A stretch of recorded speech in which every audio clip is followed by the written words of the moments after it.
மதுரை மீனாட்சி திருக்கல்யாண வைபவம் தொடங்கி சிறப்பாக நடைபெற்று வருகிறது. அதனை நேரலையில் நாம் பார்த்துக் கொண்டு வருகிறோம். இது குறித்த முழு விவரங்களை வழங்க செய்தியாளர் அருண் நம்மோடு இணைப்பில் காத்திருக்கிறார். அருண், வணக்கம். கூடுதல் விவரங்கள்.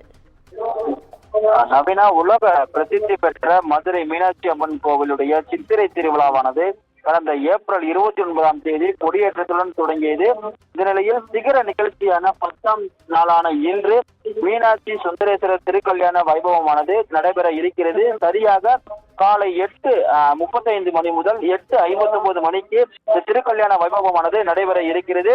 இதற்காக காலை சுந்தரேஸ்வரர் மீனாட்சி அம்மன் மேடையில் மன கோலத்தில் தற்போது எழுந்தருளியிருக்கிறார். இந்த திருக்கல்யாண வைபவத்தை திருப்பரங்குன்றம் சுப்பிரமணிய சுவாமி தெய்வானையுடன் மற்றும் பவளக்கனிவாய் பெருமாள் ஆகியோர் முன்னிலையில் இந்த திருக்கல்யாண வைபவமானது நடைபெற இருக்கிறது.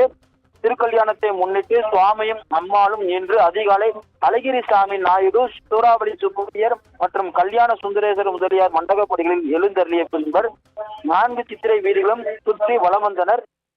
திருக்கல்யாண மேடையில் ஓதுவார்களால் 12 திருமுறைகள் ஓதப்பட்டதை அடுத்து முத்துராமையர் மண்டபத்தில் சுவாமியும் அம்மனும் கன்னி ஊஞ்சல் ஆடிய பின்பு கோவில் வடக்காடி மேலாடி சந்திப்பில் நறுமணம் வளர்ந்த வெட்டி வேர்களால் வண்ண பூக்களால் அலங்கரிக்கப்பட்ட கிட்டத்தட்ட 10 டன் மலர்களாலும் தற்போது அலங்கரிக்கப்பட்ட இந்த மன மேடையில் சுவாமியும் அம்மாளும் தற்போது எழுந்தருளியிருக்கிறார்.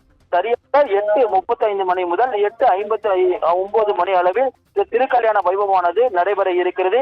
இந்த வைபவத்தை காண்பதற்காக ஏராளமான கிட்டத்தட்ட 20,000க்கும் மேற்பட்ட பக்தர்கள் இந்த கோவில் வளாகத்தில் அமர்ந்து பார்க்கும் வகையில் கோவில் நிர்வாகத்தின் சார்பில் ஏற்பாடுகளானது செய்யப்பட்டு இருக்கிறது. சிவாச்சாரியர்கள் ரக்ஷபந்தனம் எனப்படும் காப்பு கட்டிய பின்னர் மீனாட்சி அம்மனும் சுந்தரேஸ்வரருக்கும் காப்பு கட்ட வைபவம் நடைபெற இருக்கிறது.